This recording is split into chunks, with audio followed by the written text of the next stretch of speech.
Nikita Krylov got sick the day of the fight. The main event was off, and everybody had to get excited for Andrea Muniz versus Brendan Allen. And out of that, one of us ended up on a poster on Brendan Allen's Instagram page. Matt, coming up this weekend, a 3-rounder, not a 5-rounder. Nikita Krylov taking on Ryan Spann. And for Ryan Spann, that's got to be welcome, because his only main event in the UFC was against Anthony Smith, and he didn't fare all that well. Now, all things considered, we broke this fight down in incredible detail 2 weeks ago. We're going to throw it on back to that preview. Going to offer you up a final pick and prediction on this fight. For Ryan Spann, you look at the run that he's had throughout his overall career, and there's definitely been a lot of adversity. We can say that about both fighters, but Spann, unsuccessful for the LFA light heavyweight championship. His first run through, he took on Leo Leite. That was for the middleweight champ over there with Legacy way back when. Then he was able to win the championship with LFA for that light heavyweight belt. He fights on Dana White Contender Series against Karl Robertson, doesn't get the win, builds himself back up. You know the story by now, but the last little run that he's had, it's been absolute barn burners. I mean, his fight against Johnny Walker was wild. His fight against Misha Serkinov netted him a performance bonus. He loses to Anthony Smith in his first main event opportunity with the UFC, and then it's a win over Iwan Kutselaba, and his last time out, it's that power jab, and then that right hand that just sent Dominic Reyes like a tumbling sack of bricks. His last time out, on a pay-per-view card no less. So, a giant win for Ryan Spann his last time out. And for Nikita Krylov, the highs have been high. You look at his first fight in the UFC at heavyweight as a young, fresh-faced kid, he gets finished. And then he goes out there and knocks out Walt Harris. So, some crazy things for Nikita Krylov. But all the way now, his last two fights, he finishes Alexander Gustafsson. Whoever would have thought that that would be a sentence that we'd utter. Just even think about it. And then Krylov's last time out, exactly, in the first round against Volkan Oezdemir.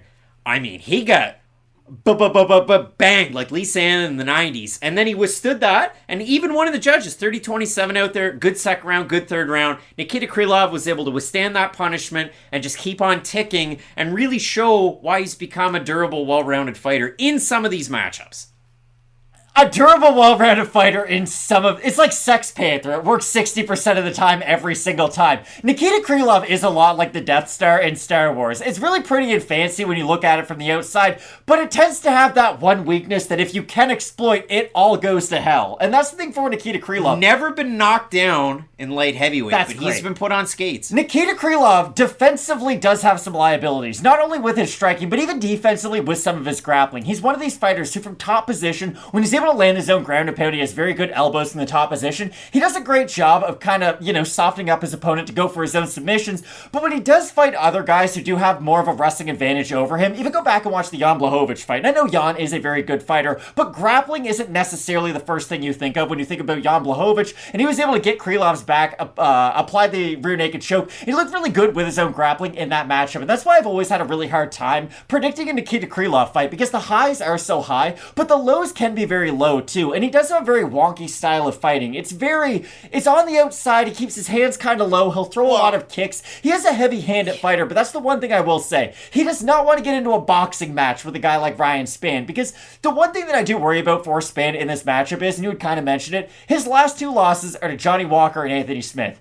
Two long-range, kick-heavy light heavyweights who can stand far away from you and force you to walk into a lot of their shots. Now, Krylov will stand a little bit more upright. He's not as lean back as those two previous opponents are, but he can use a lot of those similar game plans that we have seen. If he uses the low kick effectively, that's something Ryan Spann does struggle with. He doesn't necessarily have a great answer for it right away, but again, I just worry about Nikita Krylov getting too comfortable on the feet. If he's not able to get his kicks involved in this matchup, I could see him having a lot of difficult times, especially with Spann early on in the fight, because I don't care what you thought about Dominic Reyes, and I didn't know what Dominic Reyes had left in him.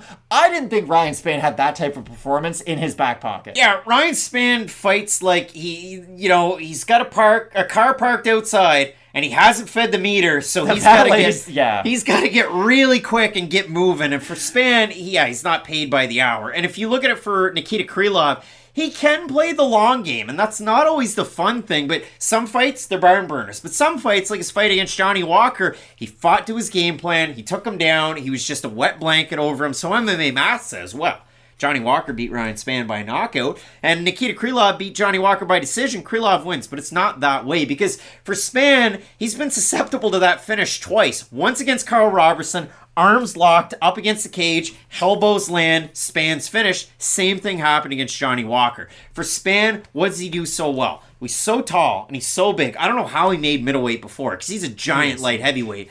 He stands kind of like this, and he lands that really good jab, but he'll double up on the jab to disguise his right hand, and he pumps it out there really quick, and there's a ton of power on both the shots. Again, it's not often that you see somebody with power jab knockout wins, but that's what they credit Spann with in his last fight against Dominic Reyes, where Reyes was walking in, Spann stepped forward with it, and then the right hand came in and knocked him down. But if you look at the Spann wins, again, and even some of the losses. The fight against Ion Cutelaba. Cutelaba goes out there, gets a takedown, ends up in mount, and then all of a sudden Spann's bucking him off. Spann puts both legs in it like a bunny rabbit, kicks him completely off up against the cage, and then Spann's back up again. Cutelaba gets a little bit wild and reckless. He's going to fight Tanner Boser next, which is a little bit wild. Spann, like Aaron Blanchfield, standing guillotine, pulls it up, and then spins and lands on top, and he gets the guillotine finish. For Spann, the only trouble is, you mentioned it, the fight that he had against Anthony Smith, how did that fight go? They strike for a little bit. Spann then gets the back of Smith, picks him up, and walks him across the cage. Smith is like, what's going on? Spann gets down, he has a lot of success, and then all of a sudden, out of all of the scrambles, Smith is getting on top, because he did put him on skates. He gets him into a rear naked choke position. Smith ends up getting the win. They draw after the fight, so on and so forth. Spann is such an interesting fighter because he's a decent grappler. He's a really good striker. It's just bringing it all together in the cage. And for Nikita Krylov, his defensive grappling can kind of get caught because he becomes like Happy Feet with his own grappling. That's so weird. And he takes big expenditures in some of these fights. So again, you already brought up some of the fights, but he had back-to-back losses. One to Magomed Ankalaev. That's Nikita Krylov's only UFC fight in Vegas to this point, is one loss to Magomed Ankalaev, and then he fought Paul Craig, where he was just landing those big shots. Paul Craig was 6 ways to Sunday, and then all of a sudden, like The Undertaker, he came back. If you look at it for Ryan Spann in Vegas, he's 3-3, so at least he has a few wins to his ledger that way. So, big-time matchup, obviously, again, master of sport and a black belt in Kyokushin karate for Nikita Krylov, and you see that a little bit out of his style. But I think even in the thumbnail, I hope I kind of hit it, because Krylov in the in-between sometimes, boy, does he ever get hit in some of these fights.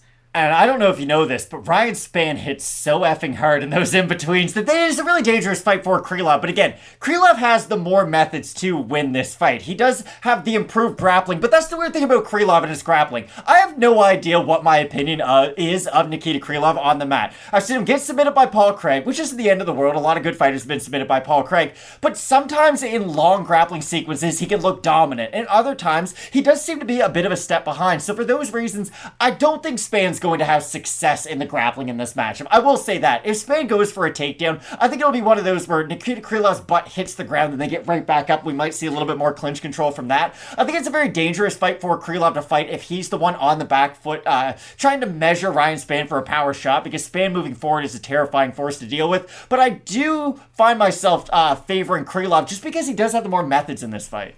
I mean, in these main event videos, like, just going right off, like, there's a style. Well, we've set it up 6 ways to Sunday, as you have said, and for Krylov, it's just interesting, because both these guys have fought a lot of fighters in the top 15, and it does get to be a point where we've seen with Derek Lewis, for instance, you've beat a lot of guys in the top 15, you've lost to a lot of guys in the top 15, at a certain point, until you do look really dominant and have really impressive finishes over these guys, people aren't going to care as much. So I just think Krylov has a very important fight for him ahead of him, because he has the fighting style that could get him, maybe not a title, just because 205 is so wide open right now, but could get him one of those really exciting matchups, maybe another fight against an Ankalaev. It's just, he needs to go out there and look really good against Spann. I think the winner of this fight gets the returning Alexander Rakic, and if you look at it at Fight Night Picks over in the YouTube community tab, we threw it out there to you folks. You have number 6 Krylov taking on number 8 Ryan Spann.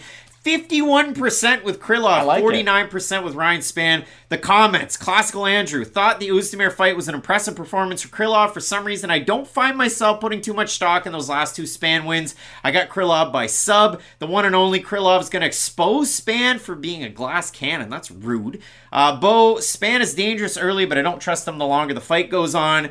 And let's see, Mark, I wonder if Spann bothered training. Seemed to work in his favor last time. I mean, he did look really good his last time out. So Nikita Krylov making the walk against Ryan Spann coming up this weekend. And if you do consider Krylov's still the favorite, Spann's still the underdog, we have a look at the Tapology votes. We mentioned your YouTube community tab votes when we talked about this fight earlier. So we'll just have a glance at them. Oh my goodness! Well, that doesn't make sense. 617 total votes. It's 50% Spann, 50% Krylov, 73% of the Spann voters, my goodness, have him to win by knockout. Spann voters. The 47% that have Krylov have him to win by knockout. So Matt, the Spann contingent have grown because Nikita Krylov may or may not have had food poisoning the day of the fight. So ultimately, the fans have shifted. Have you shifted on this fight?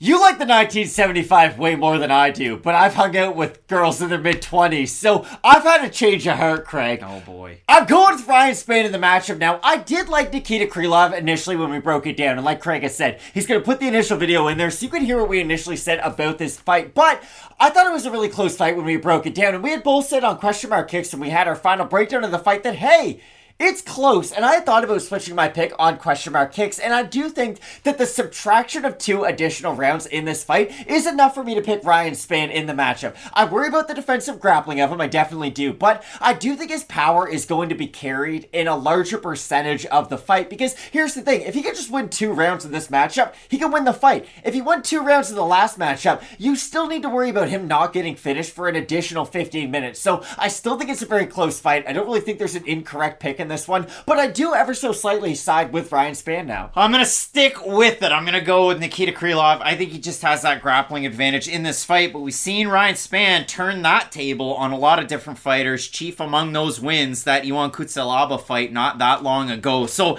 a big-time matchup in the light heavyweight division, a lot riding on this one. We're split on the pick. Let us know down below in the comments section who you have. And next up on the docket, Alexander Volkov taking on Alexander Romanov. So a couple of Alexanders who spell it differently going at it. Keep it locked in with Fight Night Picks. We always say, let's get into it.